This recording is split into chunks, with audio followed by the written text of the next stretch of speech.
All right, guys, we got a familiar face back in the car with us. This is Glendon. We reviewed his C8 Z51 at Thunderhill East. That was probably close to 2 years ago. He sold that car recently, just last week, right? And now you have this C8 Z51. Why did you make this move? I wanted something a little bit newer. I wanted actually something with a warranty. Sure. Some of the parts are getting harder to find now on the C6s and stuff like that. It's a fun car. I mean, there's definitely parts I missed to it. I think for my purposes. Like the manual, right? Yeah, I missed the manual. I missed the LS7. I mean, that was one reason why I bought it. Yeah, great engine. It was a great engine. So minus the reliability issues, right? Yeah. I did everything I could to really make it reliable. So right. I think I got there. So actually, the guy that bought it actually brought it to Laguna last weekend, so perfect. I'm happy to hear that, and it's on the track as it's intended.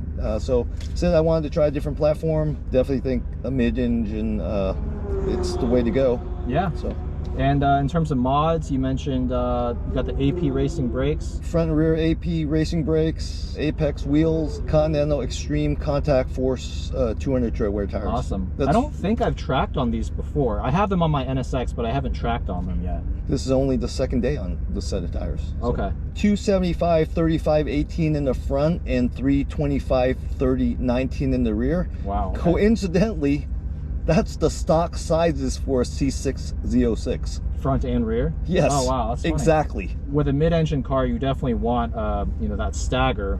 Yes. Arguable whether you want that on a front-engine rear-drive car, but for this one, I would not probably want to drive it on a square tire setup. It would be very tail-happy. This is pretty much, I think, a proven setup. Yeah. Cool. Well, let's see what this car can do. I've driven a similar car to this, but it had KW V5 coilovers.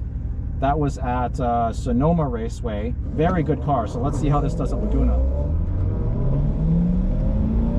So race 2, it's not fully off, right? Right. It's as close to fully off as you can get it. Okay, perfect. So.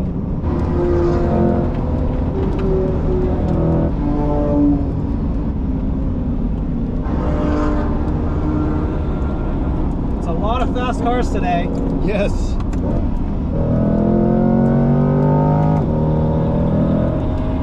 That guy doing? I know. I was like, what the heck?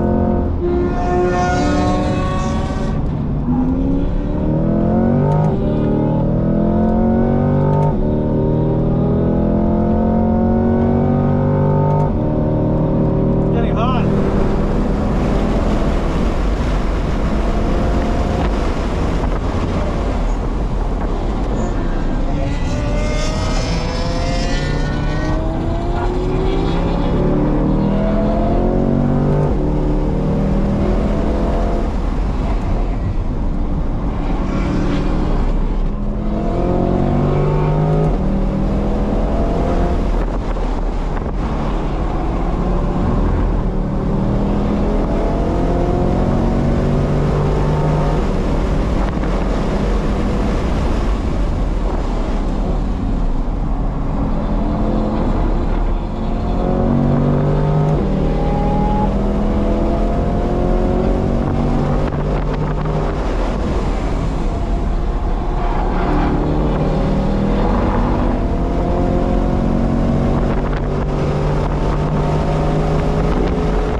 bed your brakes in? I may not have. Well, I didn't really because I towed it down here. Yeah, why? Gotcha. There's quite a bit of vibration in the brake pedal. Yeah. And I feel like I'm getting on the ABS a lot. Oh, okay. And I have a feeling it's because of the pads. Really? Yeah. Okay. Because basically the pad isn't making constant contact with the rotor. Yeah. Because it's not properly bedded. Yeah. So there's a lot of vibration, and then it causes the ABS to trigger. The car's great, but I think it's held back by that brake issue, and then the tires are really not that sticky. Yeah. It's a lot more kind of understeery than I expected. I feel it especially in turn 2. Oh, okay. Yeah. Like I said, this was the first tire I tried. Yeah. I know some of the other guys were doing it, but I actually thought about the next set going back to like the Nang and stuff like that. So I guess I need to really bed in the brakes though. That's the only thing. Yeah, I think. I mean, at this point, just keep driving it and braking, you know, relatively hard. It'll bed in eventually. Okay.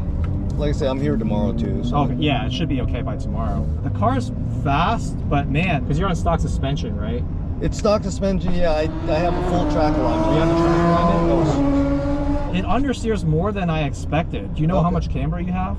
Like 3.5 or more, I think. So it's. Oh, really? It's pretty high up, yeah. Okay. I think it might just be the tire compound then. Because I never tried these before, but I hear that these are more of an endurance tire. What did you have on the C6 Z06? You had CRSs, right? Yeah, I think I had either CRSs or the AR1s. Oh, AR1s. That's right. That's right. Yeah, that's a grippier tire than this. Yeah. It's very playful, though. I like that a lot, but not too playful. You know, you're asking me, like, what are some tips for driving a mid-engine car? Yeah. And, you know, I try to avoid abrupt lifting off the throttle mid-corner. Yeah. It's very stable. In the same way that I felt the other one was at Sonoma. Okay. It's very forgiving in that regard. Okay. But when it does start to slide, it does feel a little bit snappier than, you know, your old Z06. Yeah. And I think a lot of that probably comes down to the mid-engine nature of it. Like, it just wants to swing. Just the weight distribution. The weight distribution. Okay. This car, when I feel it start to step out, I'm just like, all right, let's just get it straight again. I feel like if you get it past that point of no return, then yeah, you could spin. But it's a really, really capable car. None of those were great laps. Granted, I was only pushing maybe 85%. Yeah. Because I was just not really that confident in the braking feel. I never had any brake fade, so that's good. What other pads do you think, like Cobalt or something? I mean, I run endless pads on my car, and then I've also run, like today I'm running the Paragon R5.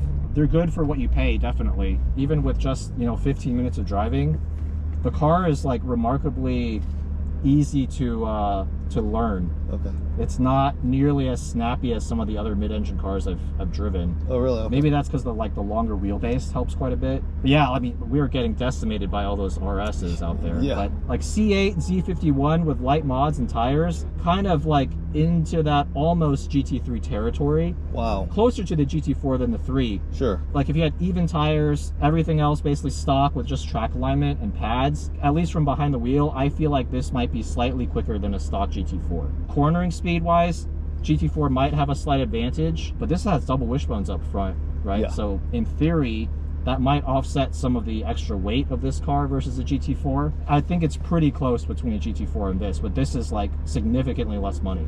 Well, yeah. I mean, right, that's kind of always been the thing of a Corvette. That's the Corvette thing, it's the bargain. It's the bargain fun car. And it still is. Like, even though you can option a Z51 up to like, you know, with a 3LT package, you're looking at like what, 105, 110. Yeah. Yeah, this is, I bought this used. This is a 2LT with the Z51 mag ride and no front lift. Okay. Because it's also been corner balanced too. So with the front lift, you actually can't corner balance it. Oh, gotcha. 90-ish. I mean, for that price, right? You're talking like a good 40K, 50K less than a GT4 with some options. Maybe it's not as dynamically fun or capable as a GT4. Sure. And where it makes up the lap time is probably on the straights because it has a lot more power and torque.